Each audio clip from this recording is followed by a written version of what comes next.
오늘 메시지 인사말입니다. 한번 옆 사람과 인사하시죠. 우리는 생명 걸고 생명 살리는 전도자입니다.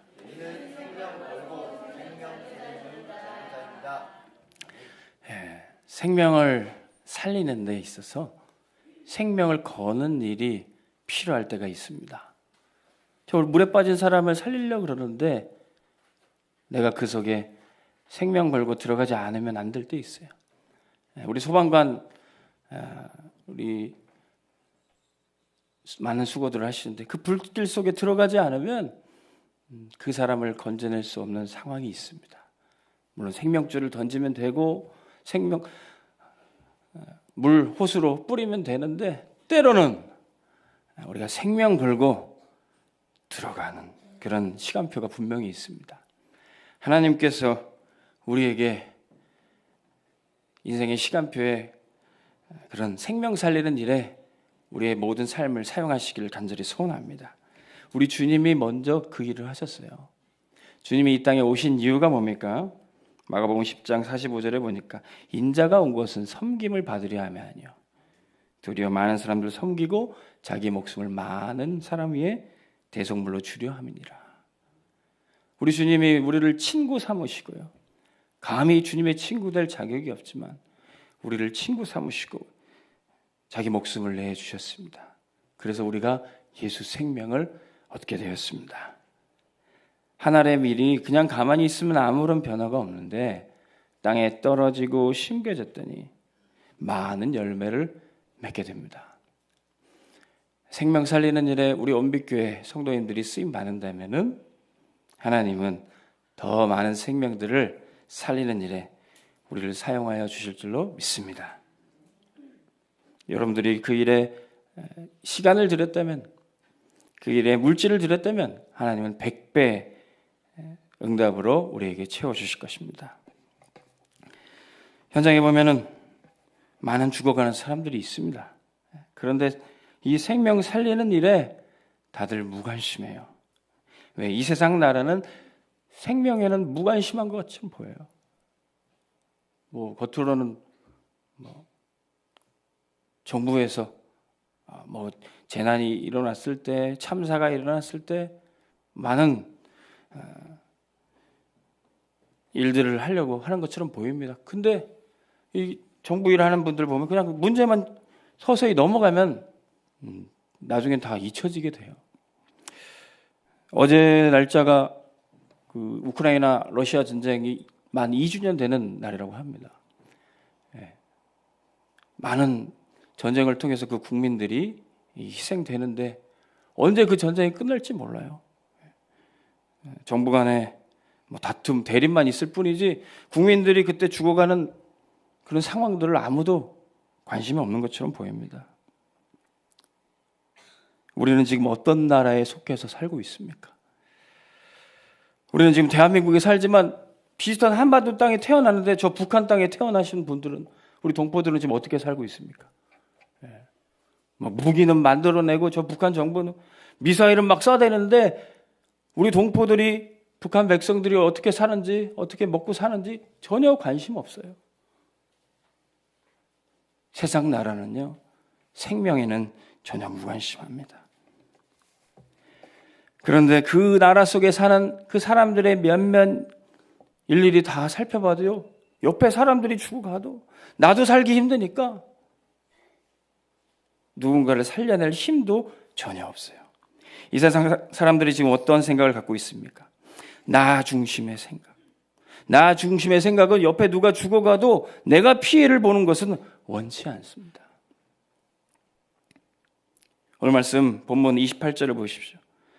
그들이 예수를 가야바에게서 관정으로 끌고 가니 새벽이라. 그들은 더럽힘을 받지 아니하고 유월절 잔치를 먹고자 하여 관정에 들어가지 아니하더라. 지금 이 대제사장과 서기관들, 이 이스라엘의 지도자들이 예수님 잡아 죽이려고 안나스 제사장에 갔어요. 재판받게 했어요. 그리고 또 가야바에게 데려갑니다. 그리고 또 이제는 빌라도에게까지 데려가는 그런 시간표입니다. 그런데 그들이 예수님을 고발하고 재판받게 끌고 가면서도 그 시간 즈음이 이제 조금 지나면 6월절이 다가오는 거예요. 6월절 때 자기가 그 종교적인 규례를 절기를 지키기 위해서 6월절에 음식을 먹기 위해서 자기는 그 이방인 빌라도 만나는데 들어가지 않았어요. 왜 그렇습니까? 출애굽기 12장 43절에 이 6월절의 음식은 이방인들은 먹을 수 없고 이방인과 접촉하고 이방인의 집에 들어가는 사람은 부정하다. 이런 종교적인 규례가 있던 겁니다. 자기들은 종교적으로 의롭기 위해서 6월절 음식 먹기 위해서 거기에 들어가지 않고 예수님은 잡아 가두는 이 사람들의 모습 보십시오. 마치 현대에 자기에게는 전혀 피해를 원치 않고 자기 생각만 하는 그런 사람들의 모습을 대변해주고 있습니다. 하나님은 믿는다고 하지만 하나님의 대제사장이라고 하지만 그들의 신은 하나님이 아니에요. 빌립보 3장 19절에 그들의 신은 배입니다. 자기 먹을 것만, 자기 배만 채우고자 하는 그런 사람들의 마침은 곧 멸망이요 부끄러움 속에 있게 될 겁니다. 예수님은 대제사장들, 사람 살려야 될 레위인들, 이들이 얼마나 여기에 무관심한지 한 가지 비유를 말씀하셨어요. 누가복음 10장 30절에 35절에 한 사람이 길에서 강도를 만나서 길에 쓰러져서 피 흘려 죽어가고 있었습니다. 근데 그때 그 옆을 지나가던 제사장은요, 그것을 슬쩍 쳐다보고 그냥 지나갑니다. 나 가서 예배 인도해야지. 내가 제사 인도해야 되니까. 옆에 지나가던 레위인이 훌쩍 보고 갑니다. 나 빨리 가서 교회 봉사해야지. 사람이 옆에서 죽어가는데도 전혀 관심이 없어요. 근데 어떤 사마리아 사람이 여행하는 중에 그것을 보고 누가복음 10장 33절 보십시오. 그를 보고 불쌍히 여겨. 다른 생각이 든 게 아닙니다. 그냥 누구든지 정상적인 사람이 보면은 생각이 들 불쌍한 마음. 그에게 찾아가서 돌보아주니라. 심지어는 이 사람을 업어서 주막에 주인에게 부탁하고 자기 돈을 들여서 이 사람을 돌보줘라. 나중에 더 추가로 드는 비용도 내가 부담하겠다. 이런 헌신을 하게 됩니다. 예수님은 우리에게 이런 생명 살리는 헌신, 특별한 사람이 아니라 제사장만 할 수 있는 게 아니라 레위인만이 할 수 있는 게 아니라 누구든지 평범하게 있는 사람도 이 일을 할 수 있다고 말씀하셨어요. 하나님께서는 우리 온빛교회 성도들 이렇게 현장에 죽어가는 사람 살리라고 우리 교회를 불러주신 줄로 믿습니다. 근데 사람들은 사람 살리고 싶은데도 이 돈 들어가는 게 조금 두려울 때가 있어요. 물질 중심의 마음은 손해받는 걸 싫어합니다. 예수님 따라다녔던 제자들 중에 가룟 유다는 그 중에 가장 돈을 좋아했습니다. 그가 실제 돈을 맡고 재정을 맡았습니다. 그런데 어느 날 예수님께 한 여인이 향유옥합을 깨트리면서 헌신했어요. 근데 그 헌신을 보고 가룟 유다는 분을 내면서 얘기합니다. 아니 이것을 300데나리온에 팔아서 가난한 사람 구제하고 도우면 되지 왜 이렇게 허비하느냐. 말은 맞는 말이죠. 그런데 요모 12장에 뭐라고 얘기합니까? 그는 도둑이라 6절에 돈깨를 맞고 거기 넣는 것을 훔쳐가미러라. 말은 구제요 봉사요 얘기하지만 속에는 돈 욕심이 가득했습니다.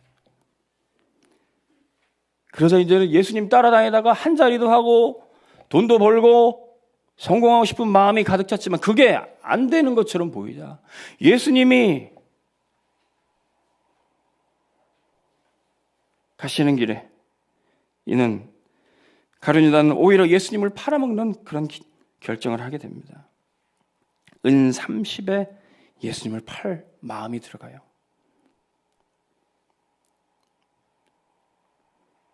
계산을 해보면 이 300데나리온은 약 우리 돈으로 하면 3천만 원 정도 된다고 합니다. 향유옥합 그 판 돈 그거 못 가지니까 은 30이라도 건지고 싶은 마음이 있었어요. 은 30은 약 1200만 원 정도 됩니다. 1데나리온이 한 사람의 하루 품삯 정도 되니까 10만 원 정도 잡으면 그 정도 나와요. 계산해보니까 손해보는 게 너무 싫어요, 이 사람은. 그래서 예수님을 팝니다. 우리는 생명 살리는데 억만금을 주어도 안 아까운 줄 믿습니다. 우리의 모든 것을 다 바쳐도 한 영혼을 살릴 수 있다면 한 영혼이 천하보다 더 귀한 것이에요. 예수님께 부자 청년이라는 사람이 찾아왔어요. 젊은 시절에 성공을 했든지 아니면 부모에게 유산을 받았든지 이 사람은 성공하고 부자였던 사람이었어요.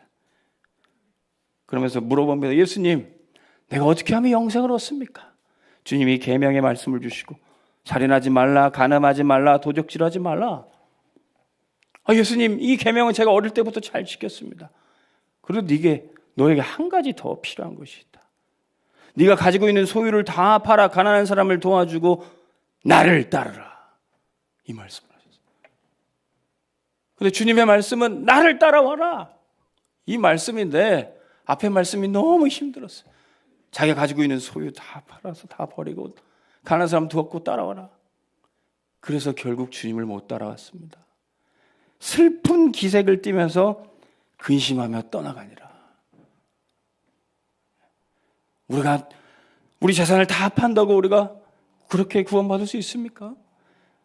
우리의 모든 생명을 다 바친다고 우리가 그것이 주님 앞에 내놓을 것이 되겠습니까? 예수 그리스도를 믿고 따라가는 것이 우리의 축복인 줄로 믿습니다. 예수 믿는 것이 우리의 구원의 조건인 것입니다. 근데 이 사람은 자기 재물 때문에 주님을 따라가지 못했어요. 많은 사람들이 물질에 손나는 것처럼 느끼기 때문에 교회 가면 헌금해야 되는구나.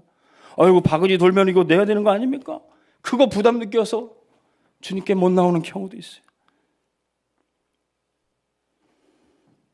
물질이 가장 큰 우상이기 때문에 그것을 벗어나지 못하는 것입니다. 그러나 초대교회는 그렇지 않았습니다.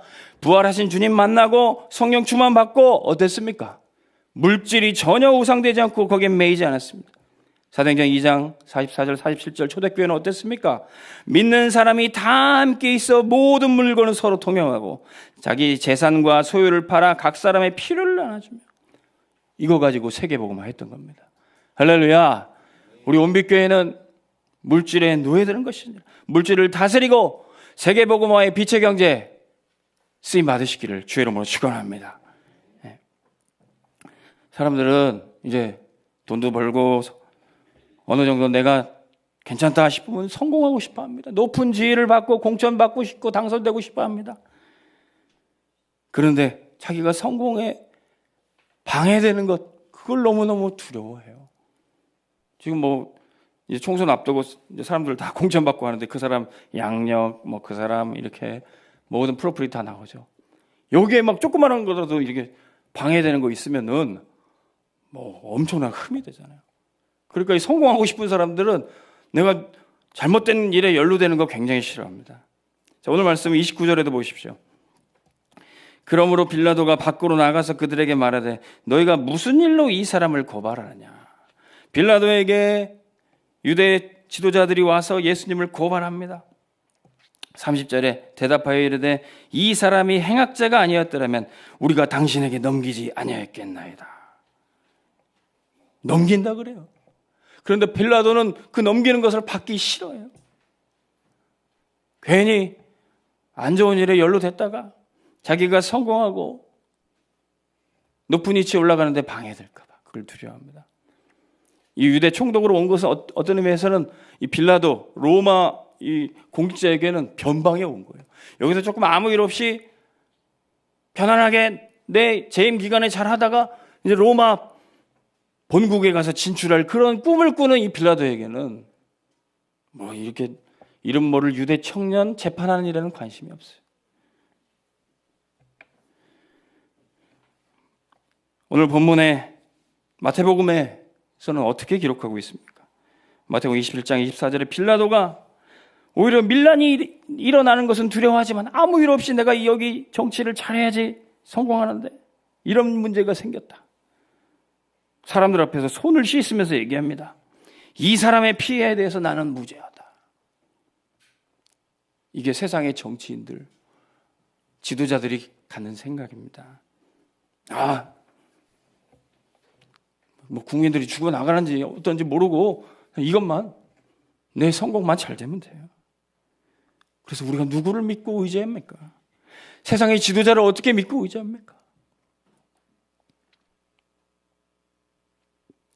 요한복음 3장에 니고데모라는 또 유대인 지도자가 한 명이 있었습니다. 이 사람이 예수님을 만나고 싶어서 밤중에 찾아왔어요. 왜? 이 사람의 배경, 이 사람의 위치는 예수님을 만났다 그럼 많은 지탄을 받기에 충분한 자리였습니다. 밤중에 예수님께 찾아와요. 그러나 이 사람은 하나님의 말씀을 듣기를 사모했어요. 그때 주님께 물어봅니다. 내가 어떻게 하면 영생을 얻습니까? 그때 주님이 말씀하시죠. 네가 거듭나지 아니하면, 하나님의 자녀로 다시 태어나지 않으면 네가 하나님 나라를 볼 수가 없다. 우리의 배경, 지식, 우리의 위치 상관없이 우리가 복음 받지 않으면 구원받을 수 없는 것이. 오늘 우리 온빛교회 모든 성도들은 우리의 모든 자리, 위치 내려놓고 오늘 하나님의 말씀 앞에 서시기를 주의 이름으로 축원합니다. 오늘 내가 이 말씀으로 살지 않으면, 내 과거에 어떤 믿음 생활을 했고 내 부모님이 나를 위해 얼마나 기도해 주시고 상관이 없어요. 오늘 내가 하나님의 말씀 앞에 새로워져야 돼요. 오늘 내가 그리스도의 이름으로 새로워져야 돼요. 이 축복을 누리시기를 바랍니다. 아리마대 사람 요셉이라는 사람도요, 높은 사람이었습니다. 그러나 그가 예수님의 죽음 앞에는 이제는 자기 위치 상관없이 예수님을 위해 무덤도 준비해 놓고요, 예수님을 위해 헌신하는 일을 하게 됩니다. 그와 함께 니고데모도 역시 그가 진짜 믿는 사람이라는 증거가 자신의 성공, 자신의 미래와 상관없이 이 생명 살리는 일에 헌신을 하게 됐던 거예요. 성공자 하면 누가 떠오릅니까? 바울처럼 성공한 사람이 없어요. 바울처럼 좋은 배경 있는 사람 없어요. 바울처럼 가만히만 있어도 성공 가도를 탄탄대로 갈 수 있는 사람이 없었습니다. 그런데 그가 어느 날 예수 그리스도를 만났어요. 그날도 다메섹에 가서 예수 믿는 사람을 잡아 죽이고 핍박하러, 교회를 대적하러 가는 중에 주님을 만나게 된 거예요. 사울아 사울아 왜 네가 나를 핍박하느냐? 주여 누구십니까? 나는 네가 미워하는 예수다. 그날 주님을 만났어요. 그날 주님 앞에 섰습니다. 그렇게 그리스도를 만나고 보니까 오히려 자기 자신의 배경, 지식, 성공 이런 것들이 오히려 복음 깨닫는데 방해가 되는 것을 알게 됐던 거예요. 내가 이거 움켜쥐는다고 그동안에 복음을 못 들었구나. 그래서 뭐라고 고백합니까? 이것이 다 배설물과 같구나. 오직 그리스도를 아는 지식이 가장 최고 축복이고, 이제는 나는 이 그리스도를 전하는 일에 내 삶을 드려야 되겠다. 오늘 이 고백이 저와 여러분들의 고백이 되길 바랍니다. 세상은요, 생명 살리는 데 관심 없어요. 그러나 주를 만난 사람은 주님이 하셨듯 생명 걸고 생명을 살리게 되는 것입니다. 두 번째로, 이 세상 나라, 눈에 보이는 나라뿐만 아니라 이 세상에 침투하고 사람들의 행복과 생명과 건강을 빼앗아가는 사단의 나라가 있어요. 길에서 강도 만난 사람처럼 우리의 생명과 건강을 빼앗아가는 도둑, 이 사단의 나라가 있는 것입니다. 근데 이 사단의 나라는 어떻습니까?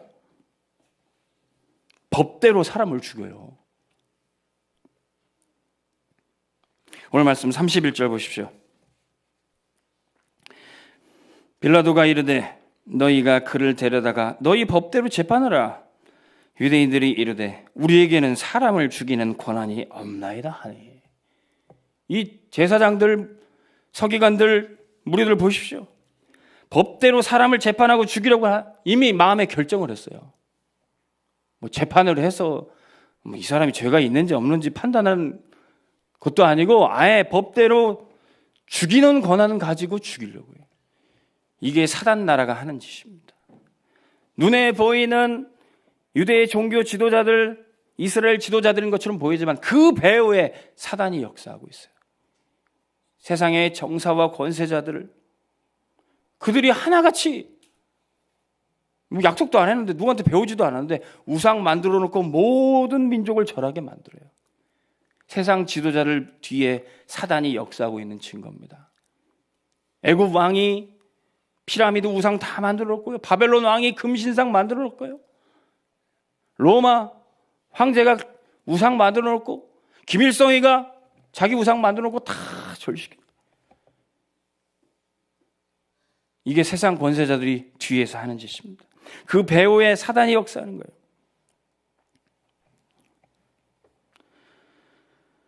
지금도 세상 법으로 전도자를 죽이려는 함정이 있습니다.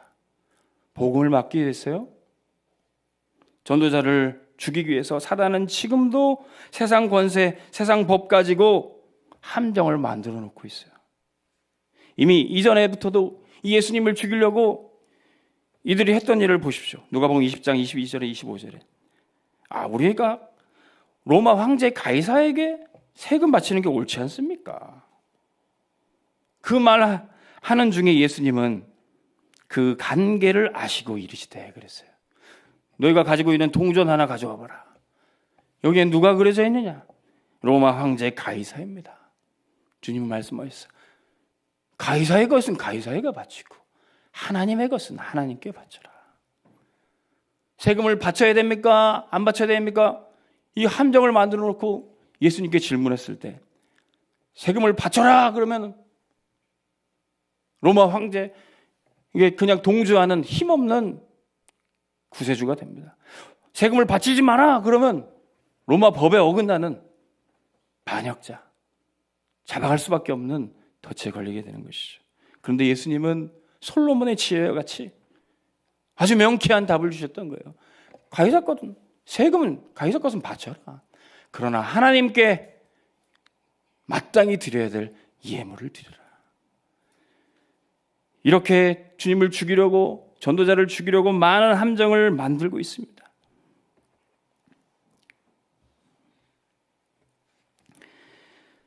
그러나 주님이 힘이 없어서 그들에게 잡히신 것이 아니에요. 32절에 보십시오. 이는 예수께서 자기가 어떠한 죽음을 죽을 것을 가리켜 하신 말씀을 응하게 하려 함이로라. 예수님이 힘이 없어서 지혜가 없어서 그들에게 잡히신 것이 아닙니다. 이미 십자가에 죽으시러 작정하고 오신 주님의 사명을 이루시는 것이죠. 마가복음 8장 31절에 이미 주님이 말씀하셨어요. 인자가 많은 고난을 받고 장로들과 대제사장들과 서기관들에게 버림받아요. 예수님을 빌라도에게 그들이 넘긴다고 표현했어요.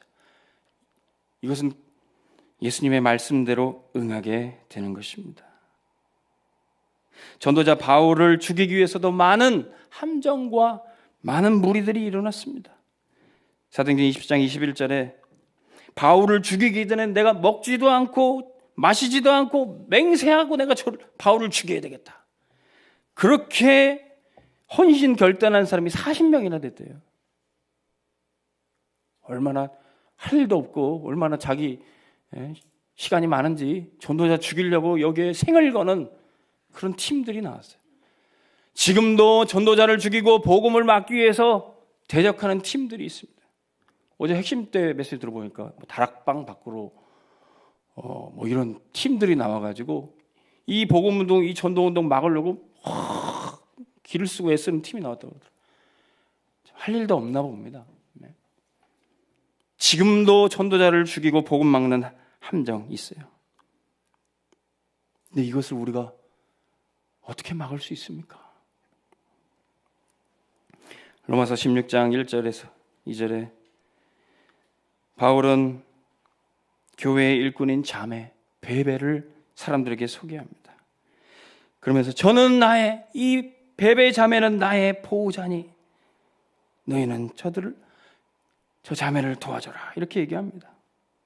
연약한 자매 이 베베가 나의 보호자라고, 전도자의 보호자라고 바울이 추천하고 있어요. 아니 힘 있는 권력가, 돈 있는 경제인 말하는 게 아니라 연약한 자매인데 그가 나의 보호자라고 얘기하고 있어요. 우리 지금 전교인이 매일 구시기도 속에서 담임 목사님과 교회를 놓고 기도하고 있습니다. 우리 눈에 보이기에는 연약한 사람들이지만, 우리 권사님들이 기도하지만 그 기도가 보호자를 움직이는 능력으로 우리 전도자를 지키실 줄로 믿습니다. 우리는 연약하지만 기도할 때 하늘 군대가 동원이 돼서 전도자를 지키는 거예요. 세상 군대가 애워싸고 일어난다 할지라도 하나님은 연약한 우리의 기도를 들어서 전도자를 지키시고 살릴 줄로 믿습니다. 지금 이 시간에도 우리 김대현 담임 목사님 계신 곳에 보호자의 능력으로 하늘 군대가 동원될 줄로 믿습니다. 우리 기도는 계속될 것입니다. 세상은 법대로 사람을 죽이려 하지만요, 렘넌트도 죽이려고 해요. 그러나 우리는 이 렘넌트를 죽이려고 정죄하는 틀을 이제 깨버려야 될 것입니다. 33절 말씀 보십시오. 이에 빌라도가 다시 관정에 들어가 예수를 불러 이르되 네가 유대인의 왕이냐. 이미 이 유대인들이 고소한 내용에 보면, 그리고 빌라도가 신문하는 내용에 보면 이미 프레임이 틀이 딱 짜져 있어요. 최근에 사회적 용어로 프레임이라는 용어를 쓰는데, 이 프레임 뒤집어 씌워주면 그 속에부터 얘기를 하니 그 속에서밖에 얘기를 할 수가 없어요. 그래서 그 속에서 얘기하니까 빠져나올 수가 없는 거예요. 지금 유대인들이 어떤 프레임을 씌웠습니까? 네가 유대인의 왕이냐. 대뜸 그것부터 물어봐요. 네가 왕이냐? 왕이면 반역죄예요. 그냥 죽일 수 있는 거예요. 이 틀 안에서 얘기하면은 절대로 살아남을 수가 없어요. 그러자 예수님은 그들의 관계를 이미 다 아셨어요. 34절에 예수께서 대답하시되 이는 네가 스스로 하는 말이냐 아니면 나를 고소한 다른 사람들이 나에 대하여 내게 한 말이냐. 주님이 다 아시죠. 이 본문에 다른 또 누가복음에 나오는 본문에는 빌라도가 이제 내가 여기 관여하기 싫으니까 얘가 왕이라 그랬지, 반역이지, 그러면 헤롯 왕한테 보내야 되겠다. 누가복음 23장 6절에 7절에 보면은 헤롯 왕에게 보내는 장면이 나옵니다. 왕이 분명히 있는데, 헤롯 왕이 분명히 있는데 네가 왕이라 그랬어? 그럼 죽을 죄야. 이 틀에 싹 뒤집어 씌운 겁니다. 사람들은 지금도 눈에 보는 대로 말하고 선입견 가진 대로 말하고 추측하는 대로 자기 틀에 딱 갇혀서 말하고 생각합니다. 근데 그게 사람을 죽이는 거예요. 우리 눈에 보이기에는 부족해 보이고 연약해 보이는 렘넌트를 볼 때도 제가 저러니까 저렇게 문제가 왔지. 아이고 제가 가문에 문제가 있으니까 저렇게 어렵지. 그 틀들이 때로는 복음으로 살리지 못하는 프레임이 되는 거예요. 요한복음 9장 1절에 3절에 보니까 예수님과 제자들이 길에 가실 때 맹인된 한 사람을 보시고 제자들이 묻습니다. 예수님, 예수님, 이 사람은 태어나면서부터 이렇게 맹인이 됐는데 뭐 잘못해서 이렇게 맹인이 됐습니까? 부모의 죄입니까? 아니면 이 사람의 죄입니까? 이게 우리 눈이죠. 뭘 잘못해서 저렇게 벌을 받았지, 저렇게 문제가 왔지, 우리는 그렇게 쉽게 판단합니다. 이런 틀 가지고는 절대 렘넌트 살릴 수 없어요. 지금 렘넌트들의 현재 모습 보고 하나님의 말씀이 역사하고 살아나는 그 모습을 우리가 미리 보지 못하면 살릴 수 없어요. 지금 보면은 예배 때 집중도 못하고 지금 보면 막 난리치고, 저도 집에 있는 제 아들 새놈들 보면 저게 미래가 있는가 고민될 때도 있어요. 근데 거기에 속으면 안 돼요. 하나님의 말씀이 렘넌트는 절대 망하지 않는다. 복음 뿌리내는 우리 아이들 통해서 세계 복음화의 역사가 일어날 것이다. 이게 우리가 미리 봐야 될 것이에요. 이 맹인이 누구의 죄입니까? 제자들이 물어봤을 때 주님 뭐라고 하셨습니까?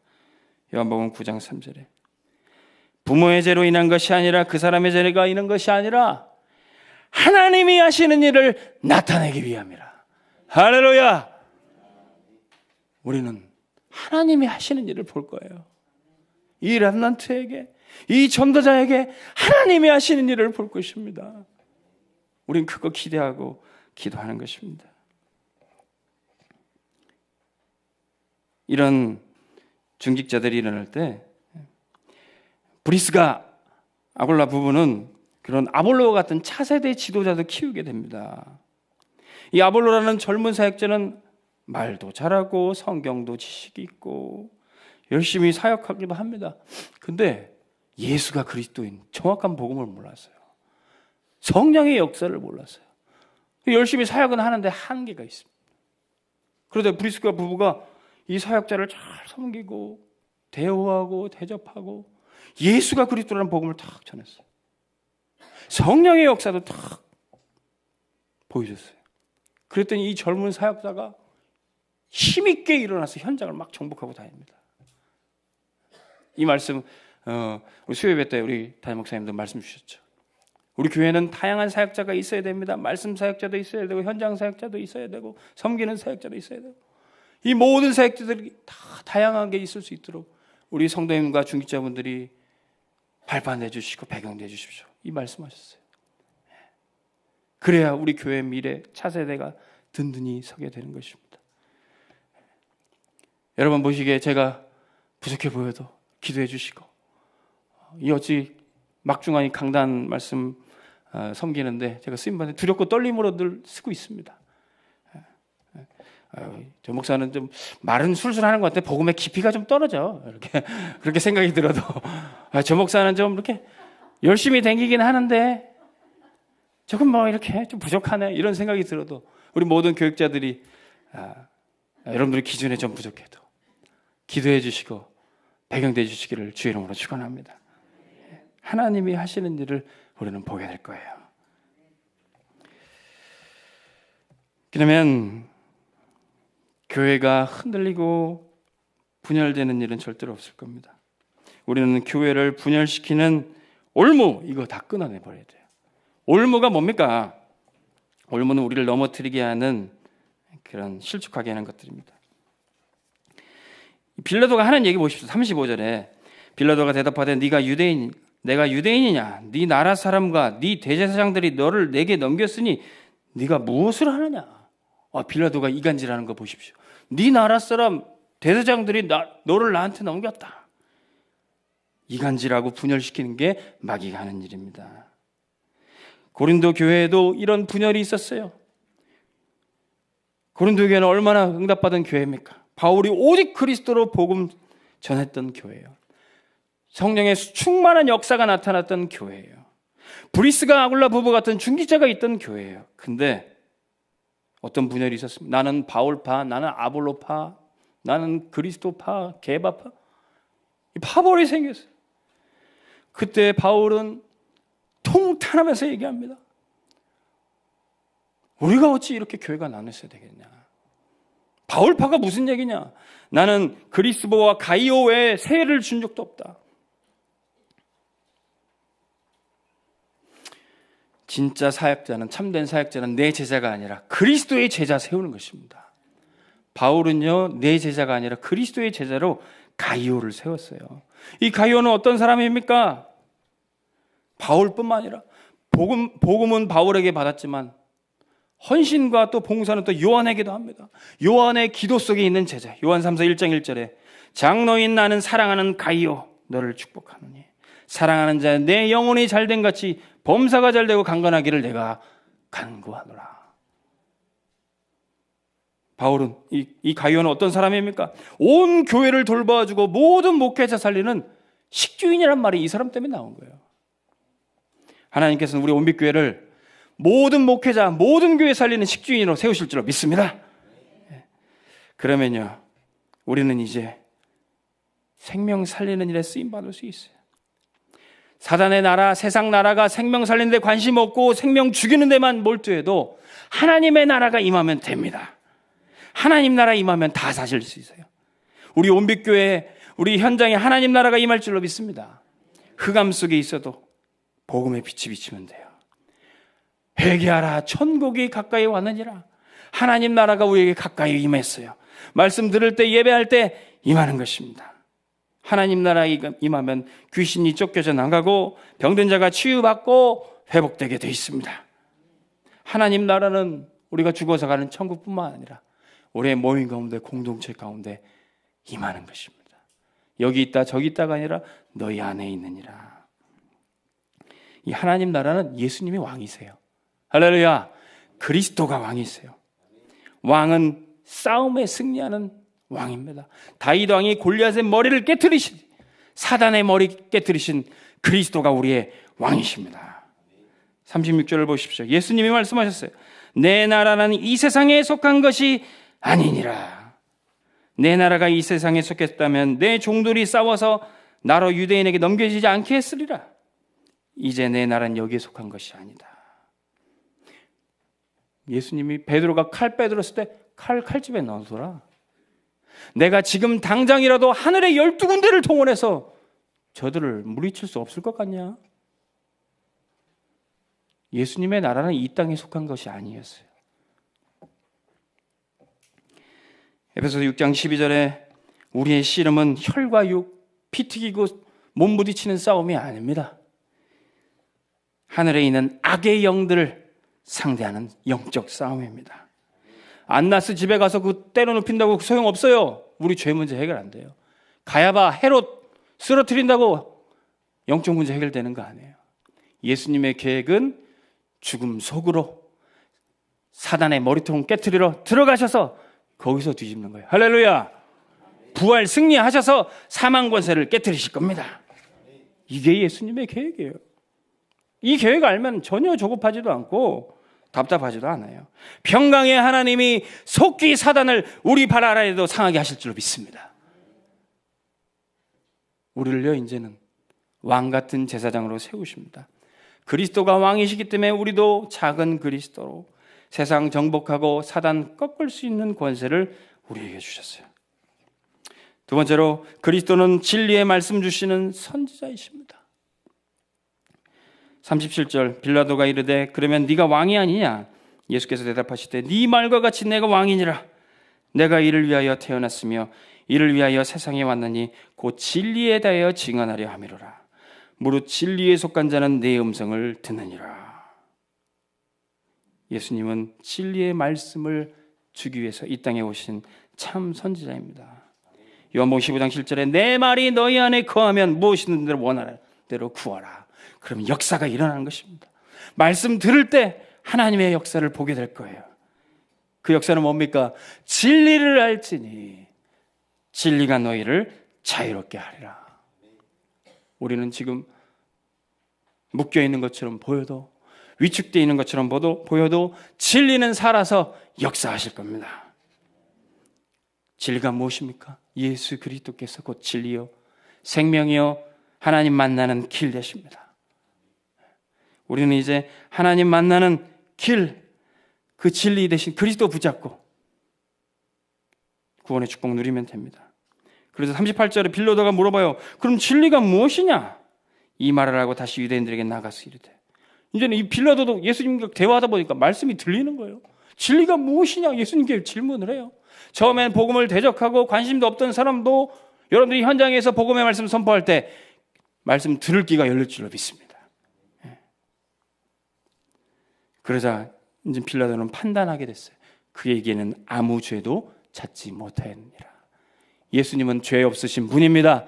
전도자는 무죄합니다. 하나님께서 그것을 신원하여 주실 거예요.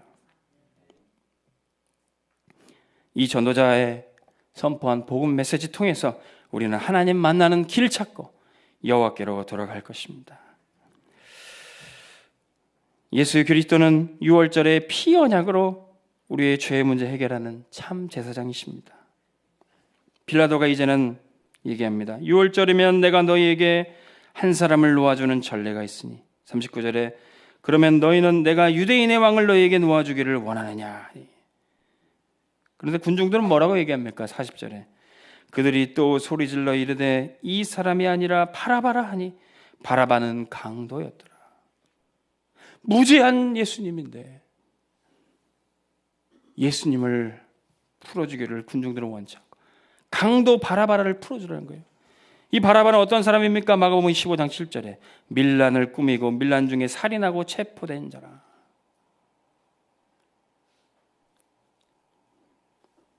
이 죄인 대신 예수님이 대신 죽으시게 되는 겁니다. 6월절에 어린 양의 피로 예수님이 피 흘려 죽으시게 되는 거예요. 6월절이 무엇입니까? 노예되고 죄악 가운데 죽어갈 수밖에 없었지만 6월절에 어린 양의 피를 집에 바를 때 그 재앙이, 죽음의 영이 그 집에 닥치지 않고 넘어가고 떠나가게 되는 것입니다. 이 6월절 어린 양이 누구십니까? 세상 죄를 지고 가는 하나님의 어린 양 예수 그리스도십니다. 바라바 같은 죄인인 나를 위해 주님이 대신 죽으셨어요. 참 제사장 되셔서 6월절에 어린 양 되셔서 피 흘려 죽으셨습니다. 이 피가 우리 온빛교회에 덮어질 때 모든 재앙과 저주는 떠나갈 줄로 믿습니다. 여러분들의 가정의 현장에, 직장의 현장에 덮어질 때 모든 죄의 문제는 해결될 줄로 믿습니다. 히브리서 기자는 이 예수님의 십자가를 한 번의 제사지만 영원히 온전하게 하신 완전한 제사라고 표현했어요.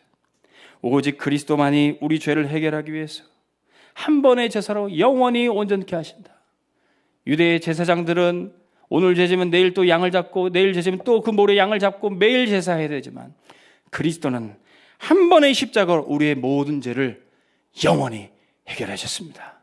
우리의 과거, 현재, 미래의 죄까지 다 해결하셨습니다. 믿으시기를 주의 이름으로 축원합니다. 우리는 이렇게 생명 살리는 그리스도가 왕이 되시는 하나님 나라에 살고 있습니다. 우리 온빛교회는 이 생명, 이 구원을 얻었기에 이제는 사단의 나라에서, 세상 나라에서 죽어가는 이 한 영혼을 살리기 위해 생명 걸고 갑시다. 온빛교회는 생명 걸고 전도해도 절대 망하지 않아요. 우리 생명을 다 올인해도 절대 안 망합니다. 왜? 우리는 절대 언약을 갖고 있어요. 138 오직 그리스도가 우리의 구원자 되십니다. 하나님 나라 임하면 다 살릴 수 있습니다. 성령께서 우리를 전도 현장에 이끌어 가실 겁니다. 그러면 올 아웃 하나님이 주시는 절대 계획이 보여지게 됩니다. 138 언약 붙잡았더니 성삼위 하나님이 나의 망대가 되시고 배경이 되시고 우리의 현장에 에덴의 축복이 회복이 되고 보호자의 능력이 임하고 전무후무한 응답을 보게 될 겁니다. 우리 교회와 나와 우리 가정에 시대적인 응답을 주실 거예요. 그러면 모든 것을 다 살리고 재창조되는 올 체인지의 응답, 777 응답입니다. 우리가 가는 곳마다 망대가 세워지고 언약의 여정 속에 우리 후대들, 우리 제자들도 이렇게 전도하면 된다, 이렇게 세계복음하면 된다, 이정표를 남기게 될 겁니다. 우리 온빛교회는 이걸 확인합시다. 생명 걸고 기도하시고 전도하시고 많은 생명 살리기를 주의 이름으로 축원합니다. 기도하겠습니다. 우리 메시지 찬양 그리고 성찬 예식을 준비하면서 하는 찬양 6월절 어린 양의 피로 찬양하겠습니다.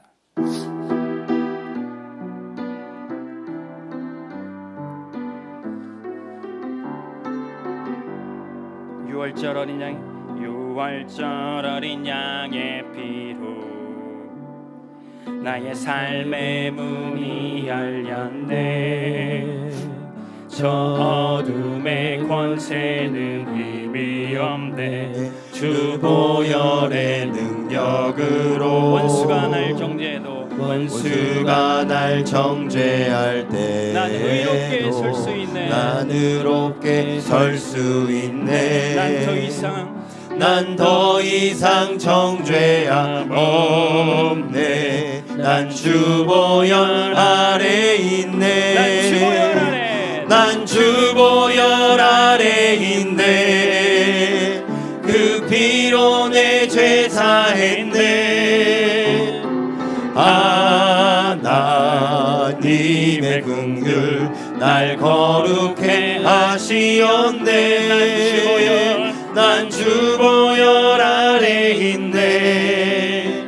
난 원수의 어떠한 공격에도 더 이상 넘어지지 잊지 않네. 난 주 다시 한번 부릅니다. 아래 6월절 어린 양의 피로